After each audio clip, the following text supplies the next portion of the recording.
El sol del mediodía en Cartagena no perdonaba a nadie. Golpeaba los adoquines de piedra de la Plaza de Bolívar, haciendo que el aire vibrara con un calor húmedo y salado que subía desde el mar Caribe.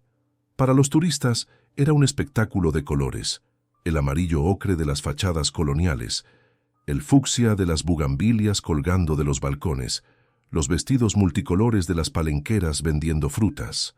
Pero para Julián Velasco, de 10 años, aquel mundo era solo un horno ruidoso y oscuro. Julián estaba sentado en un banco de madera bajo la sombra de un árbol antiguo, vistiendo un traje de lino blanco hecho a medida que costaba más de lo que la mayoría de las personas en esa plaza ganarían en un año. Sus ojos, cubiertos por una niebla lechosa desde el nacimiento, estaban ocultos tras unas gafas de sol de diseño italiano. Su padre, don Arturo Velasco, había comprado esas gafas no para proteger al niño del sol, sino para protegerse a sí mismo de la incomodidad de mirar la imperfección de su hijo. Arturo estaba a pocos metros de distancia, apoyado en la vitrina de una joyería de esmeraldas, hablando frenéticamente por su teléfono celular de última generación. Era un hombre que creía que todo en el mundo tenía un precio y una fecha de entrega. Había llevado a Julián a los mejores especialistas en Houston, Berlín y Bogotá. La respuesta era siempre la misma: daño irreversible en el nervio óptico y tejido fibroso en la córnea. Para Arturo, aquello no era un diagnóstico médico, era un fallo de gestión que aún no había logrado corregir con su chequera. Mientras el padre discutía la compra de un terreno en la zona hotelera de Boca Grande, Julián escuchaba el mundo. Hola, disculpa la molestia, pero te pido que le des me gusta y te suscribas al canal. Así me ayudas a traerte más videos de historias como este. Gracias. El sonido de los cascos de los caballos de los coches turísticos, el grito de los vendedores de agua de coco, las risas lejanas. Se sentía como una isla de silencio en un mar de caos. Fue entonces cuando sintió una presencia. No escuchó pasos, pues los pies que se acercaban estaban descalzos y callosos. Pero sintió un cambio en la presión del aire, un olor súbito a jazmín y tierra mojada que cortó el olor a humedad y fritura de la plaza. «¿Por qué estás tan solo, niño bonito?», preguntó una voz. Era una voz de niña, ronca, pero con una dulzura que parecía venir de otro tiempo. Julián giró el rostro en dirección al sonido, sorprendido. Nadie le hablaba, excepto adultos condescendientes o médicos fríos. «No estoy solo», respondió Julián tanteando el banco. «Mi papá está allí, y hay mucha gente aquí». «Hay gente, pero nadie te ve», replicó la niña. «Y tú no ves a nadie. Es una soledad diferente». Julián bajó la cabeza. «Soy ciego». La niña rió, un sonido ligero como campanas de viento. «Los ojos no son la única ventana de la casa. A veces uno cierra la ventana para encender la vela de adentro». Julián frunció el ceño, intrigado. «¿Quién eres?» «Me llaman Luz», dijo ella. Si Julián hubiera podido ver, habría visto a una niña con ropa raída, la piel morena brillando por el sudor y el polvo, y el cabello rizado adornado con una única flor blanca marchita. Era invisible para la sociedad, una de las muchas niñas que pedían monedas en el centro histórico, esquivada por los turistas como si fuera un obstáculo en la acera. Pero sus ojos eran viejos, profundos, pozos de una sabiduría antigua. «Yo puedo ayudarte», dijo Luz con una seguridad absoluta. Julián sonrió, una sonrisa triste y demasiado adulta para su edad. «¿Eres doctora?» «Mi papá ya contrató a todos los doctores. Dijeron que no hay remedio». «No soy doctora de hospital», respondió ella acercándose. «Pero conozco al doctor invisible. Él arregla lo que los hombres rompen y devuelve lo que se perdió, si uno lo pide con el corazón limpio». «¿Hablas de Dios?», preguntó Julián. «Yo no le pongo nombre», susurró ella, inclinándose cerca de su rostro. «Solo lo siento. Y él me dice que hoy es día de abrir la ventana». «¿Confías en mí?». Julián dudó. Toda su vida se había basado en «no toques, cuidado, es peligroso». Pero había algo en la voz de aquella niña, una autoridad serena que lo desarmó. Sintió que, por primera vez en años, alguien no estaba mirando su ceguera, sino a él. «Confío», susurró Julián. Luz extendió la mano. Sus dedos eran ásperos por la vida en la calle, pero el toque en la mejilla del niño fue leve como una pluma. Retiró suavemente las gafas oscuras de Julián y las dejó en el banco.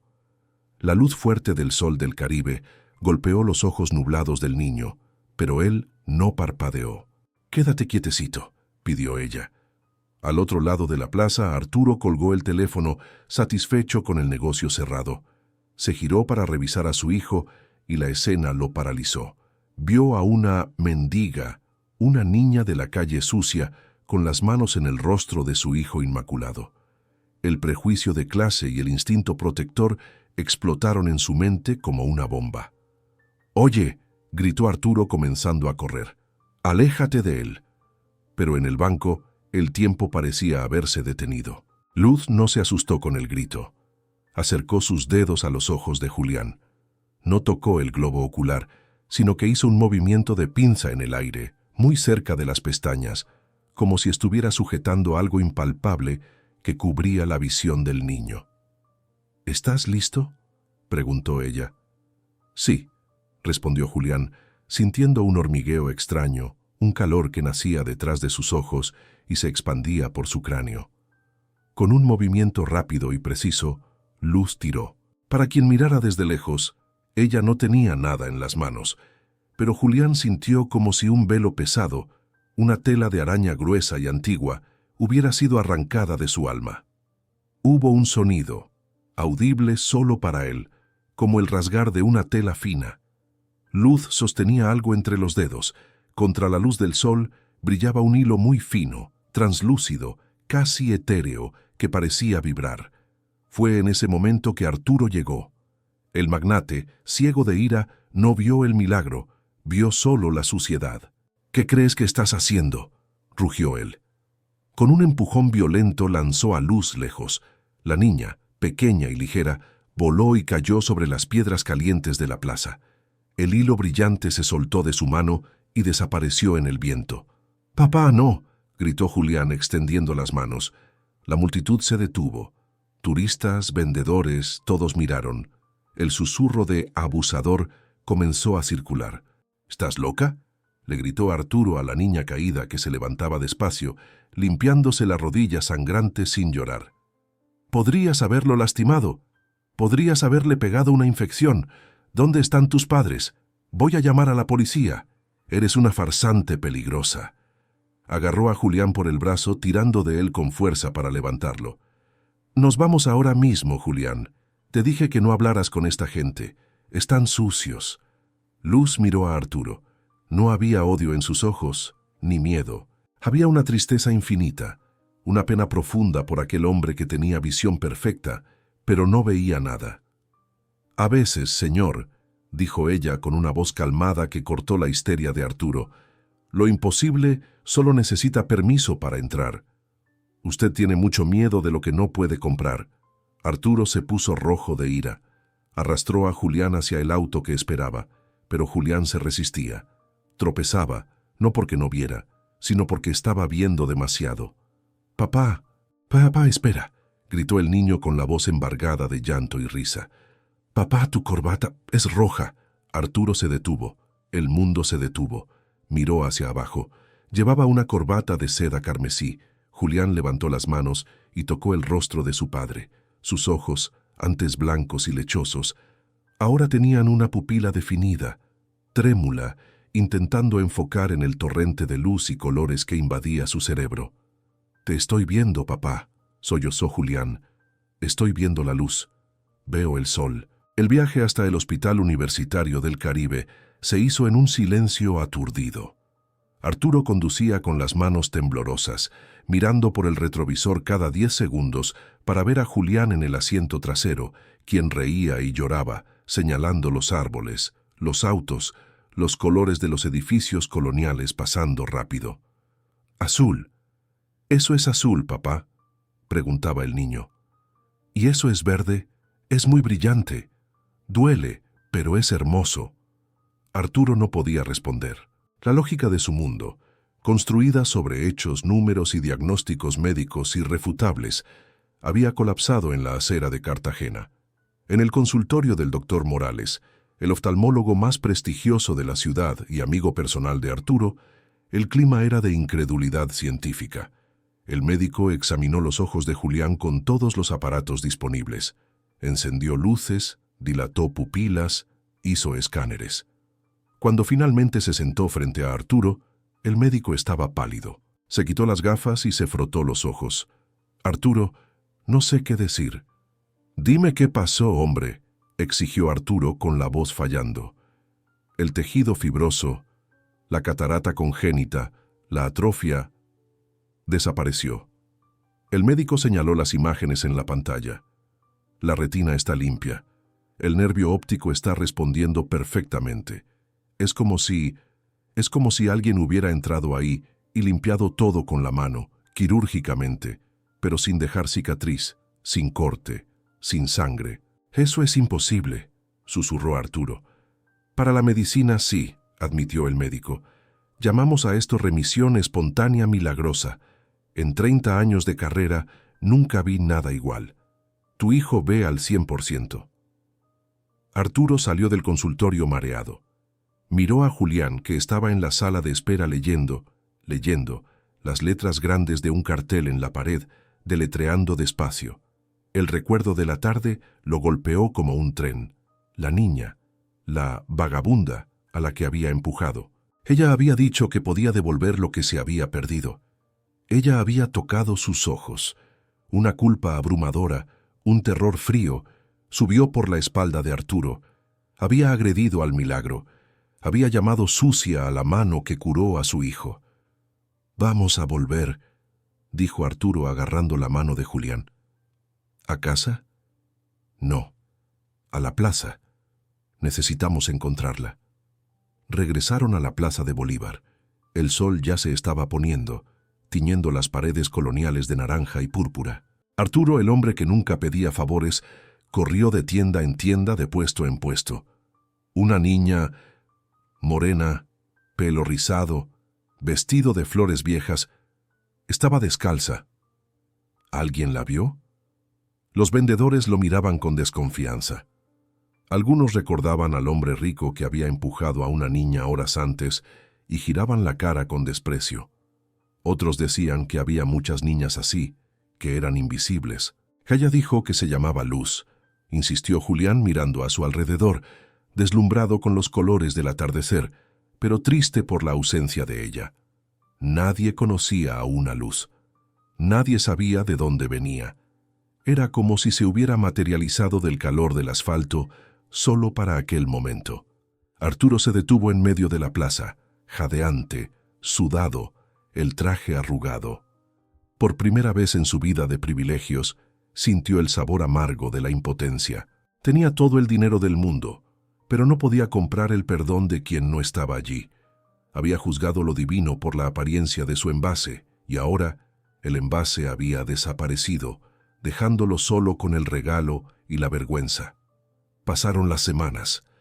La visión de Julián se estabilizó y comenzó a descubrir el mundo con una voracidad insaciable, pero también comenzó a hacer preguntas que Arturo no sabía responder. «Papá, ¿por qué la empujaste?», preguntó Julián una noche mientras miraban las estrellas desde el balcón. Ella era buena.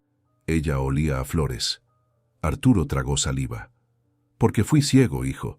Yo veía con los ojos, pero estaba ciego por dentro. Juzgué el libro por la tapa sucia». La búsqueda de la niña se convirtió en una obsesión para Arturo. Contrató detectives privados, pegó carteles, ofreció recompensas. Nada. Ninguna pista. Era como si Luz se hubiera evaporado. Un mes después, en una tarde de domingo, padre e hijo regresaron al banco de madera en la plaza. Julián se sentó en el mismo lugar, cerró los ojos, intentando recordar la sensación de aquel toque. «Ella estuvo aquí, papá», dijo él. «La siento». De repente, un viento fuerte sopló desde el mar, levantando polvo y hojas secas, haciendo que las campanas de la catedral sonaran fuera de hora. En medio del remolino de viento, algo brilló, cayendo lentamente, danzando en el aire como una tela de araña iluminada por el sol. Un hilo descendió. Se posó suavemente en el regazo de Julián. Padre e hijo contuvieron la respiración. Era un hilo largo, casi transparente, pero que emitía un brillo perlado, imposible para un simple hilo de costura o cabello. Era idéntico a lo que Julián había sentido ser arrancado de sus ojos, pero ahora materializado. «Papá», susurró Julián, tocando el hilo con reverencia. «Es el hilo de ella». En ese momento, una anciana palenquera vendedora de frutas que tenía su puesto allí hacía 50 años, se acercó. Llevaba su vestido tradicional de colores brillantes y el cuenco de frutas en la cabeza. Observaba la escena con una sonrisa serena. «¿El señor está buscando a la niña de la flor?», preguntó la anciana, con su voz cantada. Arturo se levantó de un salto. «¿Usted la vio? ¿Sabe dónde vive? Le doy lo que sea». La anciana rió y negó con la cabeza. «El señor no puede ir a donde ella vive, doctor. Ella no es de aquí abajo. Ella aparece de vez en cuando la fe de alguien llama muy alto o cuando el dolor es muy grande. Ella hace su trabajo y vuelve a casa». Ella señaló hacia el cielo. «¿Murió?», preguntó Arturo sintiendo un frío en el alma. «Nadie muere cuando se vuelve luz, mi hijo», respondió la mujer. «Ella es mensajera. Vino a traerle la vista a su niño y la visión a usted. Parece que el trabajo fue completo». Arturo miró el hilo brillante en la mano de su hijo y finalmente entendió. Cayó de rodillas en el suelo de piedra de la plaza histórica. No le importó el pantalón caro ni los turistas mirando. Lloró.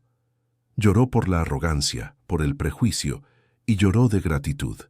«Gracias», susurró al viento. «Y perdóname». A partir de aquel día, la vida de los Velasco cambió. Arturo usó parte de su fortuna para fundar el Instituto Luz, un centro de oftalmología gratuito en el corazón de Cartagena, dedicado a tratar a niños de bajos recursos. Julián creció con una misión. Años después, se convirtió en uno de los mayores cirujanos oftalmólogos del país.